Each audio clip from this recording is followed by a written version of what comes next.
দুই বাচ্চা ছেলে আব্দুর রহমান ইবনে আউফের কাছে এসলো, চাচা যান আপনি বলবেন আবু জেহেল কোনটা? কেন বাবা, আবু জেহেলকে কি করবা? বলছেন চাচা আমরা শুধু নাম শুনেছি, কোনোদিন তারে দেখি নাই। আমরা শুনেছি সবসময় ওই শয়তান আমার নবীকে গালি দেয়, আমার নবীর সঙ্গে গুস্তাখি করে বেয়াদবি করে। চাচা আজকের এই বদরের মাটিতে আমরা ইয়াকিন করেছি হয়তো আবু জেহেলকে মারবো, না হয় আবু জেহেলের হাতে মরবো। সুবহানাল্লাহ বলুন। হয় মারবো না হয় মরবো। যেহেতু আমরা আসতে পেরেছি এই মাটিতে, তো ছোট মোটো যোদ্ধার সঙ্গে লড়াই করব না। আপনি বলেন আবু জেহেল কোনটা? আমরা ওকে চিনি না, ওকে আমরা জানি না। তো আব্দুর রহমান বলছেন বাবা সে যেমন তেমন মানুষ নয়, বিশাল বড় যোদ্ধা। চাচা একটু বলেন তো কোনটা আবু জেহেল, বলেন কোনটা আবু জেহেল। আব্দুর রহমান তখন বললেন বাবা ওই যে লোকটা দেখতে বা মোটা তাজা করে আছে, তার চতুর্দিকে লোকজন ঘেরাও করে আছে, লোকটা ঘোড়ার উপরে চেপে আছে, ওটাই হচ্ছে আবু জেহেল। আব্দুর রহমান বলছেন আমার কথাটা বলা শেষ হয় নাই, পেছনেও তাকায় নেই, দেখছি ওই বাচ্চা দুটো সবাইকে ছত্রভঙ্গ করে আপনার আবু জেহেলের কাছে পৌঁছে গেছে। বিশাল বড় একজন লিডার, শাম দেশ, সিরিয়া দেশ, ইয়ামান থেকে যারা বড় বড় যোদ্ধা ছিল এদেরকে হায়ার করে আনলেন, নামি দামি পেহেলওয়ান। আমরা মক্কা থেকে মদিনায় যাব, আর মদিনাতে যত মুসলমান আছে ওদেরকে মেরে ফেলে খুন করে দিব, এবং কি যে আব্দুল্লাহর ছেলে মুহাম্মদ সাল্লাল্লাহু আলাইহি ওয়াসাল্লাম আছে তাকেও খুন করে দিব আমরা, যে ইসলামের লিডার তাকেও খুন করে দিব। এই মুসলমান বাবাজি ভাই, আপনাদের মাঝে বলছিলাম আবু জেহেল 1000 যোদ্ধাকে এক জায়গায় একত্রিত করলেন। টার্গেট ছিল একটাই, মুসলমানকে শেষ করতে হবে, ইসলামকে দুনিয়া থেকে মেটাতে হবে মুসলমান। তাই আবু জেহেল 1000 বড় বড় যোদ্ধা করে হায়ার করে আনলেন। আবু জেহেল 1000 যোদ্ধা নিয়ে মদিনাতুল মুনাওয়ার দিকে রওনা হলো।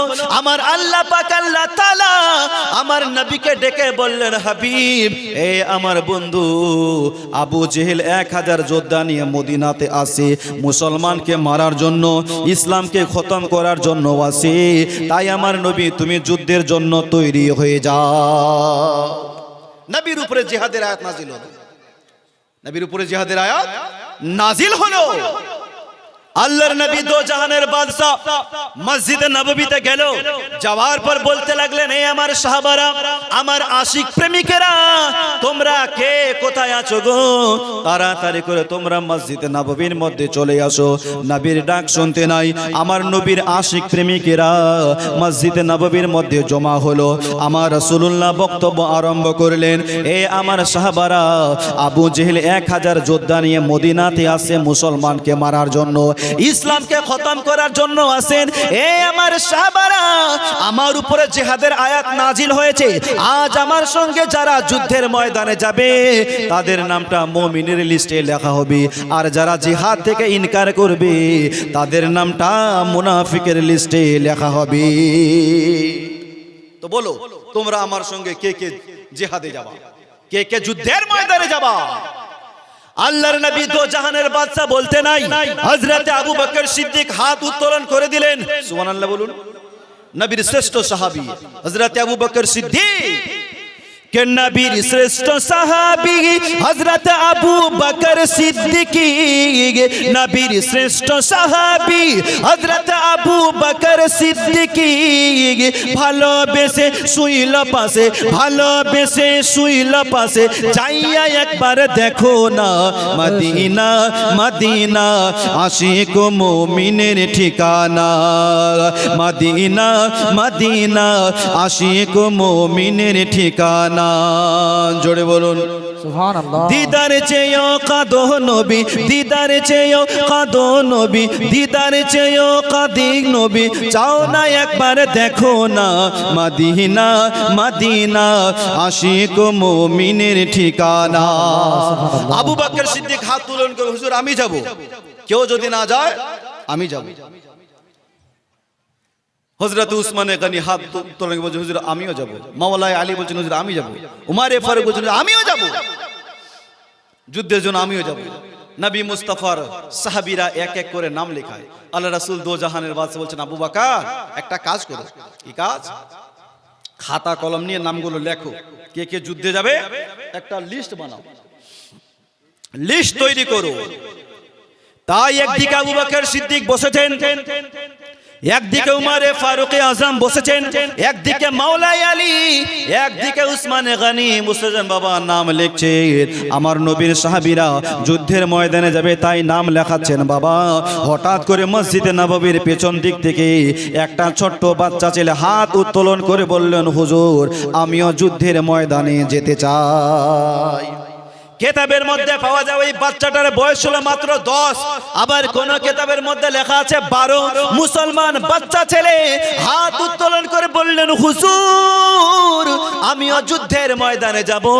আল্লাহর নবী দো জাহানের বাদশা বললেন, বাবা তুমি এই বয়সে যুদ্ধ করতে পারবে না, তোমাকে যুদ্ধের ময়দানে যেতে হবে না।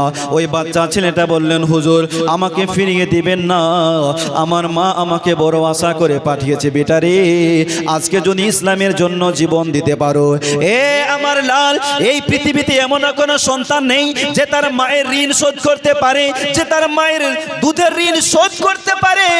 বেটারে আজকে যদি তুমি ইসলামের জন্য শহীদ হতে পারো, আমি তোর মা তোর উপরে কোনো দুধের দেনা রাখবো না, আমি সমস্ত দুধের দেনাকে মাফ করে দেব। হুজুর আমাকে ফিরিয়ে দিবেন না নবী গো, আমারও নামটা লেখেন, আমিও যুদ্ধের ময়দানে যাব। আল্লাহ রাসূল বলছেন, বাবা এই বয়সে তুমি যুদ্ধ করতে পারবা না, যাও বাড়ি যাও, যাও বাড়ি যাও, বাড়িতে গিয়ে নিজের মায়ের খিদমত করো, আল্লাহ পাক তোমাকে জিহাদের সওয়াব দিয়ে দিবে। সুবহানাল্লাহ বলুন। মায়ের খিদমত করলে আল্লাহ জিহাদের সওয়াব দিয়ে দিবে, যাও বাড়ি যাও, তোমাকে যেতে হবে না। ওই বাচ্চা ছেলেটা বললেন, ইয়া রাসূলুল্লাহ ফিরিয়ে দিবেন না, আমি আসার সময় আমি আমার মায়ের পদতলে চুম্বন দিয়ে এসেছি, ইয়া রাসূলুল্লাহ আমাকে ফিরিয়ে দিবেন না গো নবী। মুসলমান অনেক কাকুতি মিনতি করছেন। বাবা আল্লাহর নবী বললেন, আবু বকর এই বাচ্চাটা মানবে না, এই বাচ্চাটার নাম লিখে নাও। মুসলমান তার নাম লেখা হলো, তার পেছনে তার এক ছোট ভাই বসেছিল। সুবহানাল্লাহ বলুন। ওর ছোট ভাই পেছনেই বসেছিল। বড় ভাইয়ের যখন নামটা লেখা হলো তো ছোট ভাই বলছেন, হুজুর আমিও যাব। সুবহানাল্লাহ বলুন। কোথায় যাবে? খেলার জন্য নয়, যুদ্ধের ময়দানে। কে বাঁচবে কে মরবে বলা যায় না, খেলার জন্য নয়, খেলার জন্য নাম লিখাচ্ছে না বাবা, যুদ্ধের ময়দানে যাবে। বাচ্চাটা বলছেন, হুজুর আমিও যাব। আল্লাহ রাসূল বলছেন, বাবা তুমি তো আরো ছোট। বাচ্চাটা বলছেন, হুজুর যদিও ছোট তবে আমার দাদার থেকে আমার শরীরে শক্তি বেশি আছে। সুবহানাল্লাহ বলুন। ইয়া রাসূলুল্লাহ আমার যে বড় দাদা আছে ওর চাইতে আমার শরীরে শক্তি বেশি আছে। হুজুর আপনার বিশ্বাস হয় না? আমাদের দুই ভাইকে মসজিদে নববীর বারান্দায় কুস্তি লড়ান, দেখবেন মুহূর্তের মধ্যে ভাইকে হারিয়ে দিয়েছি। সুবহানাল্লাহ বলুন। মুহূর্তের মধ্যে থেকে আমি হারিয়ে দিব। ইয়া রাসূলুল্লাহ যদি হারাতে না পারে তাহলে নিয়ে যাবেন না, যদি হারিয়ে দিই তাহলে আমাকে নিয়ে যাবে। আল্লাহর নবী দো জাহানের বাদশা বললেন, বাবা দেখা তো তোমার কুস্তি, কত শরীরের মধ্যে শক্তি আছে। মুসলমান দুই ভাই মসজিদে নববীর মধ্যে কুস্তি লড়াই লড়ে দেখছেন, ছোট ভাই পারছি না, ছোট ভাই দেখছে পারি না, এক্ষুনি মাটিতে পড়ে যাব। তাই বড় ভাইয়ের কানে কানে বলছেন, ভাই রে তোমার নাম তো লেখা হয়ে গেছে, এ আমার ভাই, এ আমার দাদা, তোমার নামটা তো লেখা হয়ে গেছে, যদি আমার নামটাও লেখা হয় তাহলে তোমার ক্ষতি কোথায়? এ আমার ভাই আমি তোমার সঙ্গে পারি না, একটু সহযোগিতা করো। মুসলমান বাবাজি ভাই ছোট ভাই কানে কানে বলছেন, ভাই একটু তুই নিজেই পড়ে যা। সুবহানাল্লাহ বলুন। একটু নিজেই পড়ে যা। এই কথাটা আমার রাসূলে পাক সাল্লাল্লাহু আলাইহি সাল্লাম শুনে ফেলেছেন। শুনে আমার নবী মুস্কি হাসি হাসেন, নবীকে দেখে সাহাবারাও হাসে। হঠাৎ জিবরিল আলাইহিস সালাম নবীর দরবারে চলে আসলো, ইয়া রাসূলুল্লাহ, ইয়া হাবিবাল্লাহ নবী গো, এই বাচ্চা দুটোর কুস্তি দেখে আমার আল্লাহ পাকও খুশি হয়ে গেছেন। ইয়া রাসূলুল্লাহ এই দল কোনোদিন আপনার হারতে পারে না। তাই মুসলমান কি করলেন, ওই বড় ভাই নিজে জিত হয়ে আপনার পড়ে গেলেন, ছোট্ট ভাই সিনাতে বসে বললেন, হুজুর এই যে দেখেন আমি আমার বড় ভাইকে হারিয়ে দিয়েছি, ইয়া রাসূলুল্লাহ এবার তো আমারও নামটা লিখেন। আল্লাহর নবী তো জানে কি জানি না আসলে কে জিতেছে আর কে হেরেছে, নবী তো জানে। তো আল্লাহ রাসূল বলছেন ঠিক আছে বাবা, তোমাকে যুদ্ধের ময়দানে নিয়ে যাবো। আবু বকর এই বাচ্চাটার নামটাও লিখো, সুবহানাল্লাহ বলুন। তারও নামটা লেখা হলো। নাম লেখা চলছেন নবীর সাহাবীরা, নাম লেখাচ্ছেন মসজিদ নববীর পর্দার আড়াল থেকে। একটা বুড়ি মেয়ে আমার রাসূলুল্লাহর দরবারে একখানা পুটলি পেশ করলো। নবী বললেন, মা ও জননী, এই পুটলির ভিতরে কি আছে মা? বুড়ি মেয়েটা বললেন, হুজুর এই পুটলির ভিতরে আমার মাথার চুলগুলো আছে। নবী বললেন, মা এই মাথার চুল দিয়ে কি কাজে লাগবে? বুড়ি মেয়েটা বললেন, হুজুর জানি কোনো কাজের নয়, তবে যুদ্ধের ময়দানে যদি ঘোড়ার লাগাম হিসেবে ব্যবহার করা হয়, যুদ্ধের ময়দানে যদি ঘোড়ার দড়ি হিসেবে ব্যবহার করা হয়, আমি মনে করব আমারও জিহাদে শরীক হয়ে গেছে। বুড়ি মেয়ে হাউমা করে কাঁদে আর বললেন, ইয়া রাসূলুল্লাহ আমার ছেলে নাই, আমার স্বামী নাই, আমার কোনো ভাই নাই। ছেলে থাকলে ছেলেকে যুদ্ধের ময়দানে পাঠাতাম, স্বামী থাকলে স্বামী যুদ্ধের ময়দানে যেত, ভাই থাকলে ভাই যুদ্ধের ময়দানে যেত। ইয়া রাসূলুল্লাহ আমার যে কেউ নাই, এই জন্য মাথার চুলগুলো কেটে এনেছে গো নবী, আমার এই তোফাখানা কবুল করেন। নবী বললেন, মা ঠিক আছে মা ঠিক আছে, আমি রাসূলুল্লাহ তোমার এই তোফাখানা কবুল করলাম। জোরে বলুন। নাম লিখছেন নবীর সাহাবীরা, নাম লেখা শেষ হলো। আবু বকর কতজন হয়েছে? ইয়া রাসূলুল্লাহ 313 হয়েছে। কত? একটু জোরে বলুন কত? আবু জেহেল কজনকে নিয়ে আসে? আবু জেহেল 1000। এই 1000-এর মধ্যে কোনো বাচ্চা ছিল না, কোনো বুড়া লোক ছিল না, সবাই ছিল বড় বড় যোদ্ধা, বীর বাহাদুর লোক। নবীর দলে 313 হয়েছে।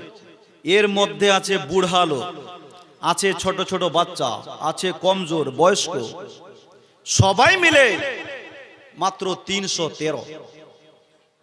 যদিও নবীর দলে 313, তবে কয়েকজন নবীর দলে কয়েকজন যোদ্ধা ছিল যারা একাই 1000-এর সমতুল্য। সুবহানাল্লাহ বলুন। হযরত উমর ফারুক আযম একাই 1000-এর সমতুল্য।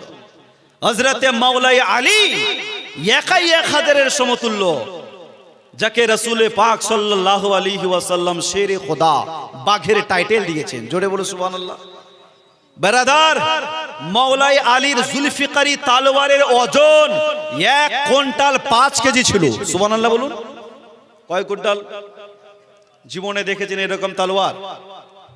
আচ্ছা, আমার আপনার মতন লোক তো মনে হয় মাটি থেকে উঠাতে পারবো না। জি পারবো? এই পারবো ভাই? মাটি থেকে যে উঠাবো ওটাই তো পারবো না। মাওলাই আলী ওইটাকে নিয়ে শুধু উঠাতেন না, হাজার হাজার মুশরিককে কেটে জাহান্নামে পাঠিয়েছে। মাওলাই আলীর শক্তির তুলনা হয় না। জঙ্গে খাইবারের মধ্যে যখন মাওলাই আলীর হাতের ঢাল ভেঙে যায়, মাওলাই আলী রেগে গিয়ে খাইবারে একটা লোহার দরওয়াজা ছিল, লোহার দরওয়াজাটাকে ভেঙে মাওলাই আলী সেটাকে ঢাল তৈরি করেছেন। লেখকগণ লেখে সেই লোহার দরওয়াজার ওজন ছিল 150 মণ। সুবহানাল্লাহ বলুন। কত মণ? 150 মণ ওজন। মাওলাই আলী সেটাকে বাম হাতে তুলে ঢাল তৈরি করেছেন। যখন মুসলমানেরা জয় হলো, মাওলাই আলী যখন এইভাবে ফেললেন, 20 গজ দূরে সেই ঢালখানা পড়লেন। নবী মুস্তাফা যুদ্ধের শেষে 70 জন সাহাবাকে বলেছিল, হে আমার সাহাবারা, যাও তো সেই লোহার দরওয়াজাটা উঠিয়ে আনো। 70 জন সাহাবা মিলে সেই দরওয়াজাটা হিলাতেও পারে নাই। একটু জোরে বলুন। ওটা হিলাতেও পারে নাই। মাওলাই আলী সেটাকে ঢাল বানিয়েছেন। বেরাদার, আল্লাহর নবী দো জাহানের বাদশা বলছেন, আবু বকর কতজন হয়েছে? হুজুর 313 হয়েছে। আল্লাহ রাসূল বলছেন, যুদ্ধ তো মদিনাতুল মুনাওয়ারায় হবে না, যুদ্ধ হবে বদরের মাটিতে। এটা আমার আল্লাহ পাকের ফরমান, এটা আল্লাহ পাকের আদেশ। যুদ্ধ বদরের মাটিতে হবে। তো যুদ্ধ তো আর এইভাবে যাওয়া যাবে না। তোমরা একটু তাড়াতাড়ি করে বাড়িতে যাও, কার বাড়িতে কি আছে একটু নিয়ে আসো, তাই না? যুদ্ধের জন্য তলোয়ার লাগবে, বল্লম লাগবে, তো কার বাড়িতে কি আছে একটু যাও। তাই নবী মুস্তাফার সাহাবীরা সবাই নিজ নিজ বাড়িতে গেল।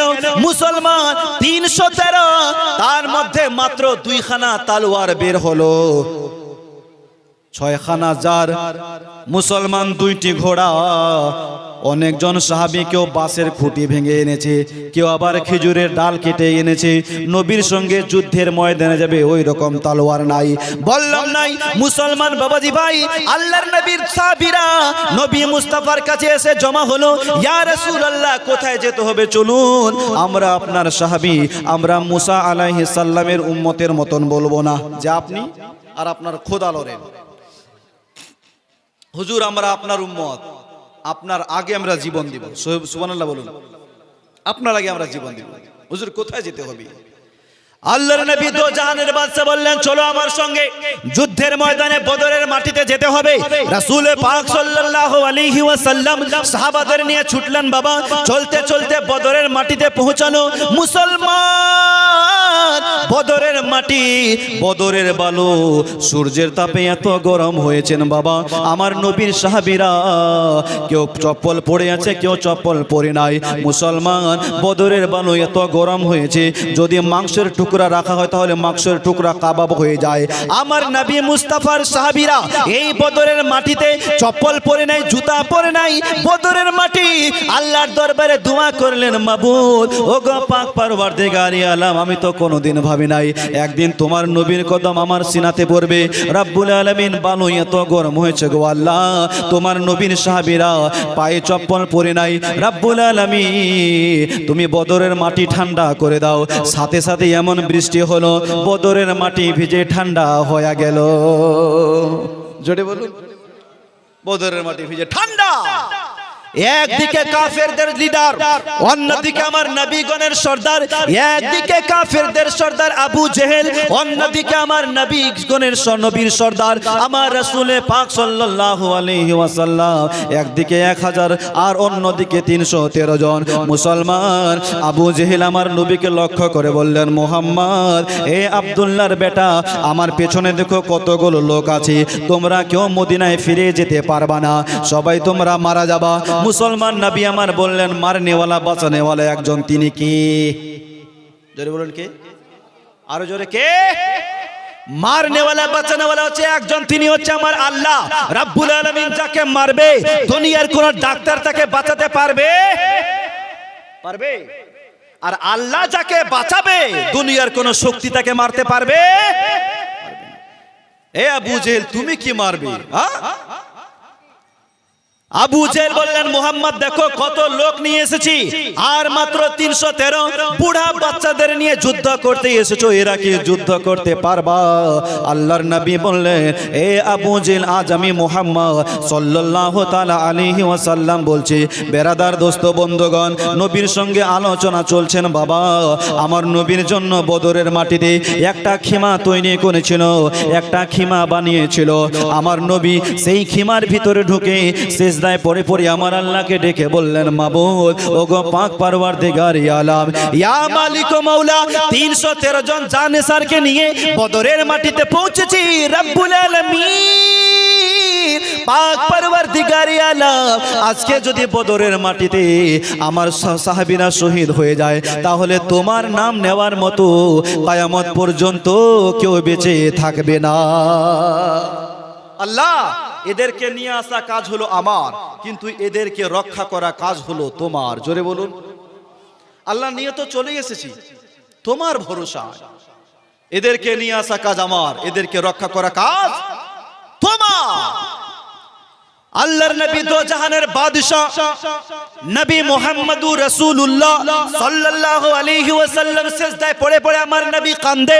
পাহাড়ি এলাকা থেকে একটা হাওয়া বেশি আসলো, ইয়া রাসূলুল্লাহ, ইয়া হাবিবাল্লাহ, নবী গো, আমি আল্লাহর ফেরেশতা 3000 ফেরেশতার সৈন্য নিয়ে এসেছি। মুসলমান নবী আমার সিজদা থেকে মাথা উঠায় না, আল্লাহর নবী শুধু কেঁদে যায়। আবার একটা হাওয়া বেশি আসলো, ইয়া রাসূলুল্লাহ, আমি মিকাইল 4000 ফেরেশতা ফারিস্তার সৈন্য নিয়ে এসেছি, হুজুর আপনি খুশি হয়ে যান, আপনি সিজদা থেকে মাথা উঠান। নবী আমার সিজদা থেকে মাথা উঠায় না।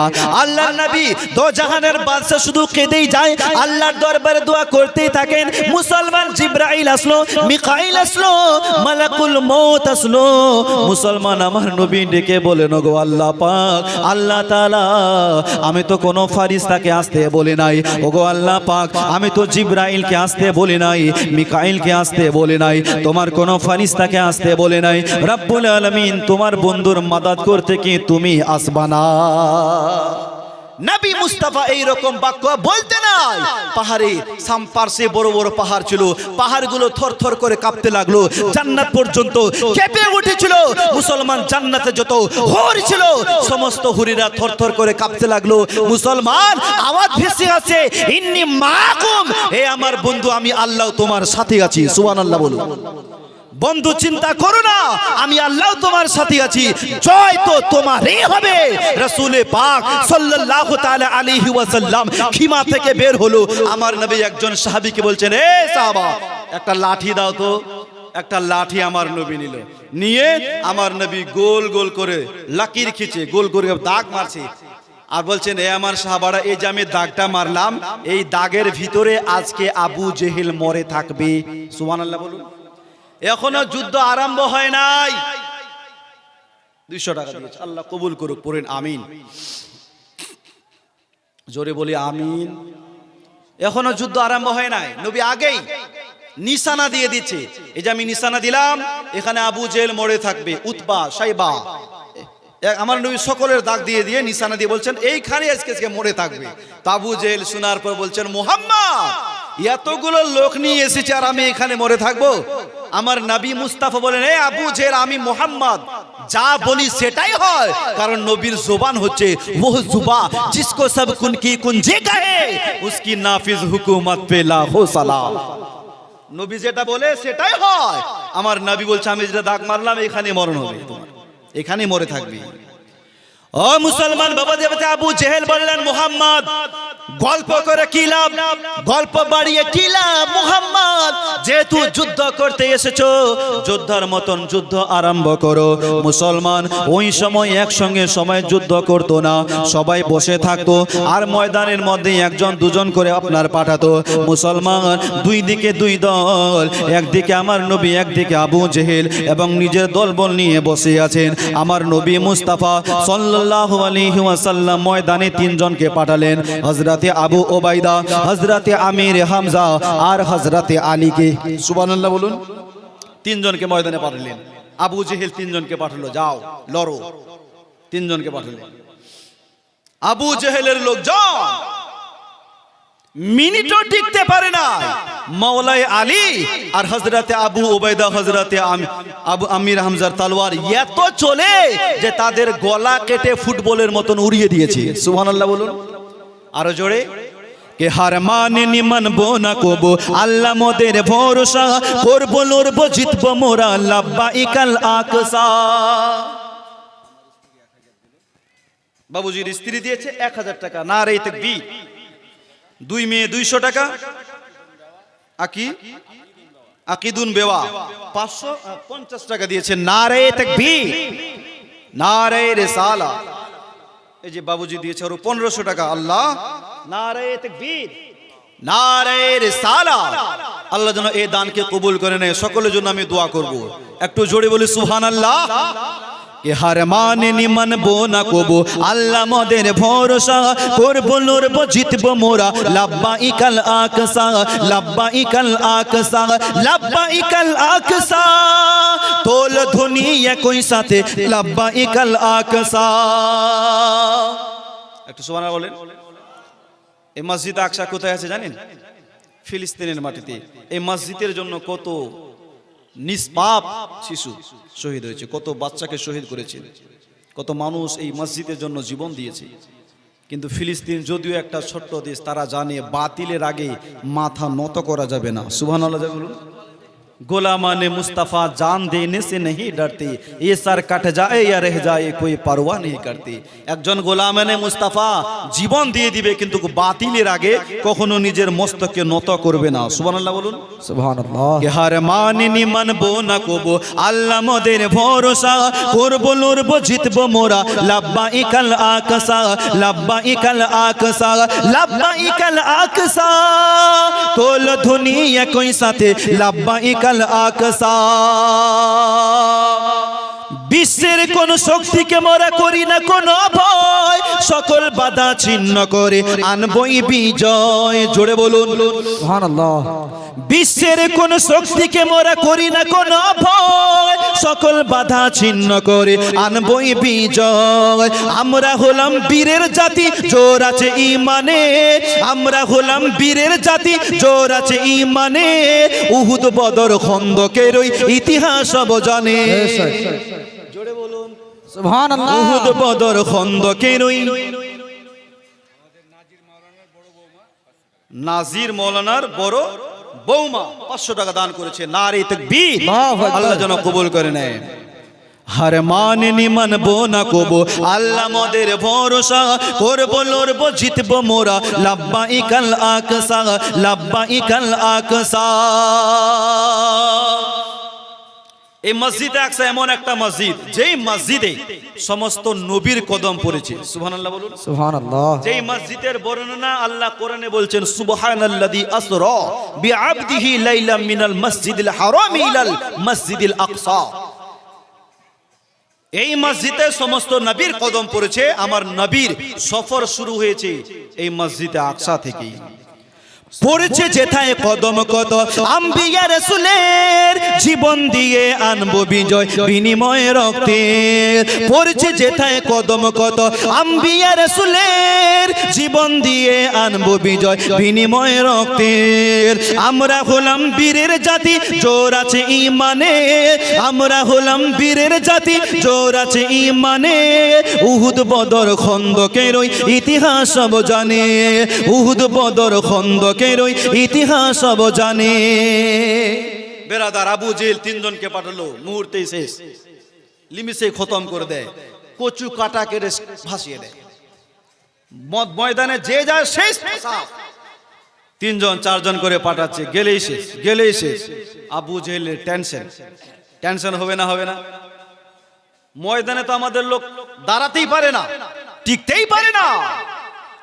আবু জেহেল বললেন, সমস্ত লোকেরা শুনে নাও, কান খুলে শুনে নাও, আমরা সংখ্যায় বেশি, তারা সংখ্যায় কম, তাই তোমরা একটা কাজ করো, সবাই একসঙ্গে হামলা করো। মুসলমান বাবাজি ভাই একসঙ্গে হামলা করে দিল। তাই আমার নবীর সাহাবীরা নিজে বর্ণনা করে, যখন আবু জেহেল একসঙ্গে হামলা আরম্ভ করে দিল, নবীর সাহাবীরা বলেন, আমরা কোন কাফিরকে কতল করতে যাব, কাফিরকে মারতে যাব, জানি না আমাদের আগে কে যেন কতল করে চলে যায়, কিন্তু কোন লোক দেখতে পাই না। মুসলমান ওই যে ছোট্ট 2 বাচ্চা ছেলে এসেছিল, মনে আছে? 2 ভাই, এই 2 ভাই ময়দানের মধ্যে ঘোরাফেরা করে, ঘুরতে ঘুরতে আব্দুর রহমান ইবনে আওফের কাছে গেল। যাওয়ার পর বললেন, চাচা যান, ওগো আমার চাচা। 2 বাচ্চা ছেলে আব্দুর রহমান ইবনে আওফের কাছে এসলো, চাচা যান, চাচা যান। আপনি বলবেন আবু জেহেল কোনটা? কেন বাবা, আবু জেহেলকে কি করবা? বলছেন, চাচা আমরা শুধু নাম শুনেছি, কোনোদিন তারে দেখি নাই। আমরা শুনেছি সব সময় ওই শয়তান আমার নবীকে গালি দেয়, আমার নবীর সঙ্গে গুস্তাখি করে, বেয়াদবি করে। চাচা, আজকের এই বদরের মাটিতে আমরা ইয়াকিন করেছি, হয়তো আবু জেহেলকে মারবো, না হয় আবু জেহেলের হাতে মরবো। সুবহানাল্লাহ বলুন। হয় মারবো, না হয় মরবো। যেহেতু আমরা আসতে পেরেছি এই মাটিতে, তো ছোট মোটো যোদ্ধার সঙ্গে লড়াই করব না। আপনি বলেন আবু জেহেল কোনটা? আমরা ওকে চিনি না, ওকে আমরা জানি না। তো আব্দুর রহমান বলছেন, বাবা সে যেমন তেমন মানুষ নয়, বিশাল বড় যোদ্ধা। চাচা একটু বলেন তো কোনটা আবু জেহেল, বলেন কোনটা আবু জেহেল। আব্দুর রহমান তখন বললেন, বাবা ওই যে লোকটা দেখতে বা মোটা তাজা করে আছে, তার চতুর্দিকে লোকজন ঘেরাও করে আছে, লোকটা ঘোড়ার উপরে চেপে আছে, ওটাই হচ্ছে আবু জেহেল। আব্দুর রহমান বলছেন, আমার কথাটা বলা শেষ হয় নাই, পেছনেও তাকায় নেই, দেখছি ওই বাচ্চা দুটো সবাইকে ছত্রভঙ্গ করে আপনার আবু জেহেলের কাছে পৌঁছে গেছে। সুবহানাল্লাহ। একটু জোরে। এই বাচ্চা দুটো আবু জেহেলের কাছে পৌঁছে গেছেন। আবু জেহেল ঘোড়ার উপরে বসেছিল, বাচ্চা দুটোর হাত যাচ্ছিল না। মুসলমান বাচ্চা দুটো বুদ্ধি করে তলোয়ার দিয়ে ঘোড়ার পায়ে এমন ভাবে মারলেন, বাবা এমন ভাবে মারলো, ঘোড়ার পা কেটে আবু জেহেল মাটিতে পড়ে গেল। দুই বাচ্চা দুই দিক থেকে তলোয়ার চালাতে আরম্ভ করলো। তো আবু জেহেল দেখে অবাক, আমি এত বড় একজন নামি দামি লোক, আমি এত বড় একজন পেহেলওয়ান, এই বদরের মাটিতে বড় বড় লোক যুদ্ধ করতে না এসে আমার সঙ্গে বাচ্চা লড়তে এসেছে, তাকে একটা লজ্জা লেগে গেছে। এই লাগবে কি লাগবে না? একটা বিশাল বড় পেহেলওয়ানের সঙ্গে যদি একটা দুধের বাচ্চা লড়তে যায় তো লজ্জারই কথা। ও মনে মনে ভাবে, আমি এত বড় একজন বীর বাহাদুর নামি দামি লোক, আমার সঙ্গে উমর লড়তে না এসে, মাওলাই আলী লড়তে না এসে, এই বদরের মাটিতে বাচ্চা লড়তে এসেছে। বাবা তোমাদের সঙ্গে লড়বে না, তোমরা যাও, তোমরা বাচ্চা মানুষ। আজকে যদি বাচ্চার সঙ্গে লড়িত একটা ইতিহাস হয়ে যাবে যে আবু জেহেলের মতন লোক বদরের মাটিতে বাচ্চার সঙ্গে লড়েছে। কথা বলেন, যাও তোমরা যাও। তো বাচ্চা দুটো বলছেন, আবু জেহেল তুমি লড়বা না এটা বাদ দাও, আজকে আমরা তোমার সঙ্গে লড়বো, আজকে তোমার সঙ্গেই লড়বো, অন্য কারোদের সঙ্গে লড়বো না। নালায়েক, অনেক আমার নবীর সঙ্গে গুস্তাখি করেছো, অনেক গালি গালাজ করেছো, আজকে তোরে ছাড়বো না। দুই বাচ্চা দুই দিক থেকে তলোয়ার চালায়। মুসলমান এমন আবু জেহেলকে কচু কাটা করেছিল, তার সমস্ত শরীরটা কেটে দুই ভাই ঝাঁঝরা করে দিয়েছেন। যখন আবু জেহেলকে কাটে, আবু জেহেলের ছেলে ইকরামা দূর থেকে দেখতে পায় আমার বাবার উপরে আক্রমণ করে। মুসলমান ইকরামা পেছন দিক থেকে এসে ছোট ভাইয়ের গলায় এমন ভাবে তরবারি চালালো, ছোট ভাইয়ের গর্দন কেটে পড়ে গেল। মুসলমান বড় ভাইয়ের গলাতে চালিয়েছিল, কিন্তু গলায় না লেগে হাতে লেগে কবজি পর্যন্ত কেটে গিয়েছেন, হাতখানা ঝুলছে। মুসলমান ওই বাচ্চা ছেলেটা সহ্য করতে না পেরে বাচ্চাটা এক পা দিয়ে আপনার চেপে এমন ভাবে টান মারলো, হাতটা আলাদা হয়ে গেল। তবুও যুদ্ধ বন্ধ করে নাই, ওই কাটা হাত নিয়ে রাসূলুল্লাহর দরবারে আসলো। ইয়া রাসূলুল্লাহ, ইয়া হাবিবাল্লাহ, নবী গো, আমার ভাইকে শহীদ করে দিয়েছে, আমি যুদ্ধ বন্ধ করি নাই, হাত কেটে দিয়েছে, যুদ্ধ বন্ধ করি নাই। মুসলমান আমার নবী মুস্তাফা ওই কাটা হাত নিয়ে আবার এইখানে লাগিয়ে দিল। নবী মুস্তাফা হাত বুলিয়ে দিল, ওই কাটা হাত আগের মতন আবার জোড়া লেগে গেল। নারে তাকবীর, নারে রিসালাত, নারে রিসালাত। হযরতুল আল্লামা মাওলানা তাজিমুল ইসলাম সাহাব কিবলা, নারে তাকবীর, ভালো বসর জায়গা মদিনা, ভালো লাগার জায়গা মদিনা, ভালো বসর জায়গা মদিনা, ভালো লাগার জায়গা মদিনা। এত সুন্দর জায়গা কোথাও দেখি না, সাজিয়েছেন দয়াল রাব্বানা, ভালো লাগার জায়গা মদিনা, ভালো বসর জায়গা মদিনা। সুবহানাল্লাহ। ভালোবাসার জায়গা মদিনা, ভালো লাগার জায়গা মদিনা, ভালোবাসার জায়গা মদিনা, ভালো লাগার জায়গা মদিনা। এত সুন্দর জায়গা কোথাও দেখি না, সাজিয়েছেন দয়াল রব্বানা, রাব্বানা, ভালো লাগার জায়গা মদিনা। সুবহানাল্লাহ। আর মদিনা শরীফে নূরের খাজিনা, মদিনা শরীফে নূরের খাজিনা। আশিক ছাড়া অন্য বুঝে না, আশিক ছাড়া অন্য বুঝে না, ভালো লাগার জায়গা মদিনা, মদিনা, ভালোবাসার জায়গা মদিনা, ওগো ভালো লাগার জায়গা মদিনা। ইসলাম আল্লাহ রাসূল দো জাহানের বাদশা, সাল্লাল্লাহু তাআলা আলাইহি ওয়াসাল্লাম ওই কাটা ঘায়ে হাতখানা বুলিয়ে দিলেন, হাতটা রেখে। নবী হাত বুলাতে নাই, ওই কাটা হাত জোড়া লেগে গেল, আগের চাইতেও শক্তিশালী হয়ে গেল। সুবহানাল্লাহ বলুন। সুবহানাল্লাহ। আরো এক ভাই দিয়েছে 500 টাকা, আল্লাহ তুমি কবুল করে নাও। আমিন। বিরাদার, আবার ওই বাচ্চাটা যুদ্ধের ময়দানে চলে গেল। যদিও এদের দুই ভাইকে শহীদ করেছিল কাফেরেরা, কিন্তু আবু জেলকে ছেড়ে কথা বলে না। এমন তাকে কাটা কুচু কাটা করেছিল, মাটিতে পড়ে শুধু গড়াগড়ি দিচ্ছিল, শরীরে শক্তি নাই যে বাইরে বের হয়। যখন আবু জেলকে কাটে মাটিতে পড়ে যায়, তো আবু জেল কি দেখছেন যে যুদ্ধের আগে মুহাম্মদ সাল্লাল্লাহু আলাইহি সাল্লাম যেই জায়গায় দাগ মেরেছিল আমি সেই জায়গাতেই পড়ে আছি। সুবহানাল্লাহ বলুন। বেশক, বহুত খুব। যুদ্ধের আগে আমার নবী দাগ মেরেছিল, আবু জেল এখানে পড়ে থাকবা। আবু জেল দেখছে, হায় রে, মুহাম্মদ যেখানে দাগ মেরেছিল আমি তো ওখানেই আছি।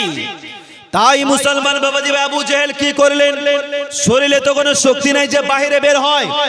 তাই কিছু লোককে ডেকে বলেন, এই সঙ্গী সাথীরা তাড়াতাড়ি করে আমার কাছে এসো, আমি আর বেশিক্ষণ মনে হয় বাঁচবো না।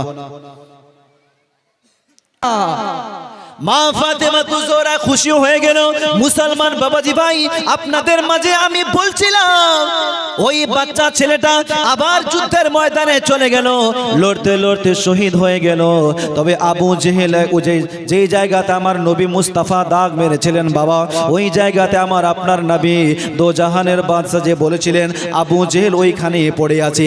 তাই আবু জেহেল কয়েকটা লোককে ডেকে বলেন, তাড়াতাড়ি এসো, আমি আর বেশিক্ষণ বাঁচবো না। একটা কাজ করো, আমার হাত পা ধরে আমাকে টেনে একটু বাহিরে করে দাও। এই যে আমি দাগের ভিতরে আছি, বাউন্ডারির ভিতরে আছি, আমি এই বাউন্ডারির ভিতরে মরতে চাই না। কেন যাব না, কেন এই ভিতরে মরতে চান না? বলছেন না, মুহাম্মদ যা বলে আমি প্রমাণ করব সেটা হয় না, আমার মরণ বাইরে হয়েছে। মুহাম্মদ বলেছিল আমার মরণ ভিতরে হবে, মরণ আমার ভিতরে হয় নাই, মরণ আমার বাইরে হয়েছে। হাত পা ধরে টেনে বাইরে করে দাও। আবু জেল মরছে, মরার সময়ও নবীর সঙ্গে গুস্তাখি করে মরে। মুসলমান কতটা গুস্তাখি করেছে মুসলমান, আপনাদেরকে একটা কথা বলি বেরাদার, আবু জেহেল কত নোংরা ছিল। রাসূল পাক সাল্লাল্লাহু আলাইহি সাল্লামকে গোটা বিশ্ব দেখছে, চাঁদে দাগ আছে কিন্তু মুস্তাফার চেহারাতে দাগ নাই, পূর্ণিমার চাঁদে দাগ, মুস্তাফার চেহারাতে দাগ নাই। এত সুন্দর হওয়ার পরেও আমার নবী মুস্তাফাকে আবু জেহেল বলছেন, মুহাম্মদ তোমার মতন বদসুরত কোথাও দেখি না। কি বলছে? তোমার মতন কালা, তোমার মতন বদসুরত বিছরি কোথাও দেখি নাই। নবী বলছেন, নবী বললেন সাদ্দাক্তা, সত্য কথা বলেছো। আবু জেহেল আমি কালো, আমি বিছরি, সঠিক কথা বলেছো, হক কথা বলেছো। একটু পরে নবীর শ্রেষ্ঠ সাহাবী হযরতে আবু বকর সিদ্দিক এসে বলছে, ইয়া রাসূলুল্লাহ, ইয়া হাবিবাল্লাহ, নবী গো আপনার মতন সৌন্দর্য কাউকে দেখি নাই। জোরে বলুন সুবহানাল্লাহ। আপনার মতন সৌন্দর্য কাউকে দেখি না। বিশ্ব নবী দো জাহানের বাদশা বললেন, আবু বকর তুমিও সত্য কথা বলেছো। বাকি যে সাহাবারা বসেছিলেন তাদের মাথায় কিছুই ঢুকলো না। তারা আবু জিজ্ঞাসা করলেন, ইয়া রাসূলুল্লাহ, আপনার জাত হয়তো কালো হবে, না হয় সৌন্দর্য হবে। হুজুর, এই দেওয়ালে যদি সাদা রং লাগাই তো সাদা হবে, কালো লাগালে কালো হবে, একটা হবে। আপনি দুটাকে কেন সত্য বললেন? আবু জেহেল আপনাকে কালো বলল, আপনি বললেন সত্য। আবু বকর আপনাকে সুন্দর বলল, আপনি বললেন সত্য। হুজুর দুটাকে কেন সত্য বললেন? একটা হবে। আল্লাহর নবী দো জাহানের বাদশা বলেন, সাহাবারা তোমরা তা বুঝবা না, রব্বুল আলামিন আমাকে হক পথের আয়না করে দুনিয়ার বুকে পাঠিয়েছে। আয়নার সামনে যদি কালো মানুষ দাঁড়ায় কালো দেখতে পাবে, আয়নার সামনে যদি ফর্সা মানুষ দাঁড়ায় তাহলে ফর্সা দেখতে পাবে।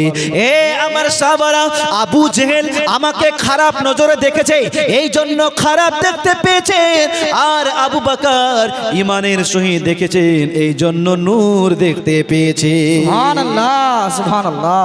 যে যেমন দেখবে সে তেমনই দেখবে। আয়নার সামনে যদি কালো মানুষ দাঁড়ায় তাহলে কি ফর্সা দেখবে? কালোই দেখবে। کہ چاند سے خوبصورت رخ مصطفیٰ ان کو دیکھا تو یہ عائشہ نے کہا توبہ توبہ انہیں چاند جیسا کہوں توبہ توبہ انہیں چاند جیسا کہوں چاند جیسا بتانا غلط بات ہے জোরে বলুন সুবহানাল্লাহ এটাকে আবার বাংলা বলছেন চাঁদের চেয়েও সুন্দর তুমি নবী আমার কামলিওয়ালা চাঁদের চেয়েও সুন্দর তুমি নবী আমার কামলিওয়ালা দো জাহানের বাদশা নবী প্যারা নবী সাল্লাল্লাহু আলাইহি চাঁদের চেয়েও সুন্দর তুমি নবী আমার কামলিওয়ালা বেরাদার আমি চেয়েছিলাম দুইটা লোকের কাছে 5000 একজন হয়েছে আর একটা লোক হবে না বাবা 5000 একটা লোক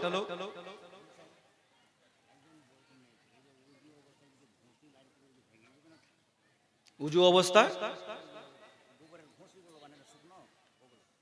ও আচ্ছা আচ্ছা লাস্টে আমার পরে মুফতি সাহেব আসবে মুফতি সাহেবকে প্রশ্নটা করবেন আপনাদেরকে উত্তর দিয়ে দিবে সুবহানাল্লাহ কে দিল এটা 500 টাকা একজন দিয়েছে না আল্লাহ তুমি কবুল করে নাও পড়ি আমিন আমিন আচ্ছা ভাই 2500 টাকা 5000 টাকা চাইবো না 2500 করে দুইটা লোক 2500 কতদিন তোমায় আমি দেখিনি মা জননী কতদিন তোমায় আমি দেখিনি এখন আর কেউ বলে না এখন আর কেউ বলে না খেয়েছো কি ভাত খোকা খাওনি মা জননী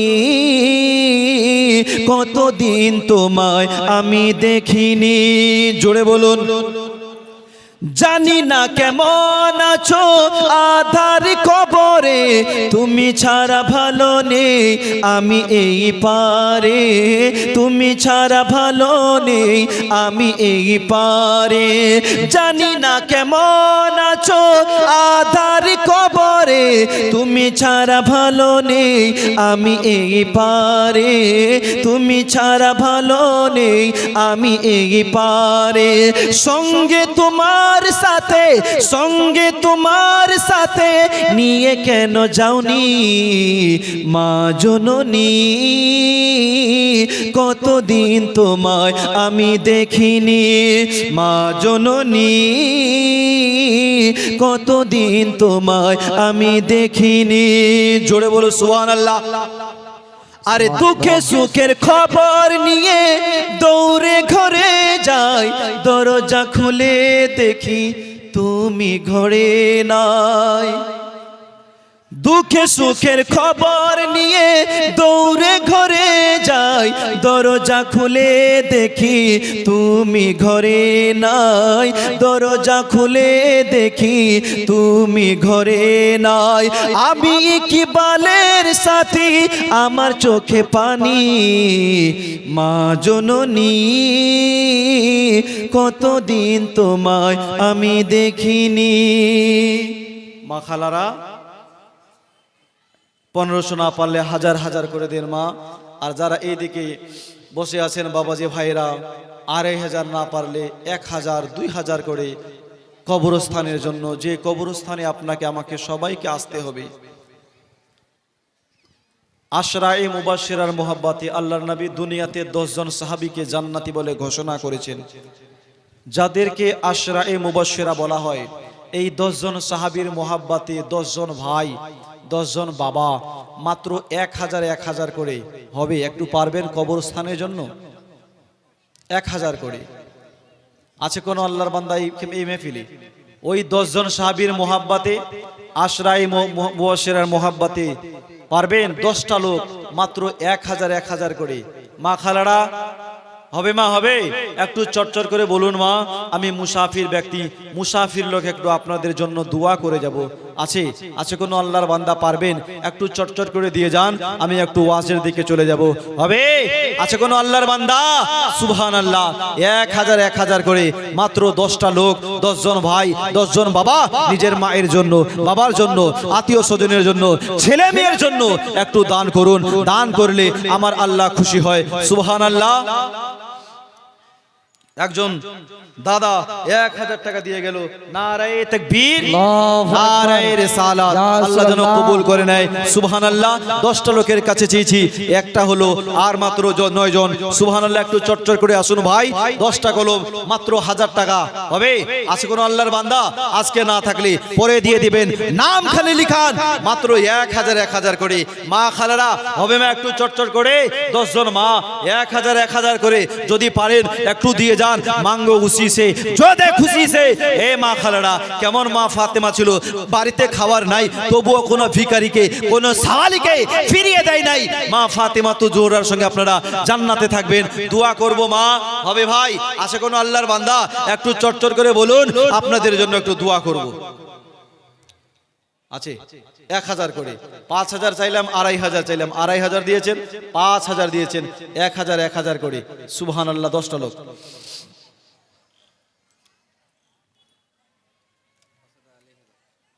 কি নাম বাবুজি?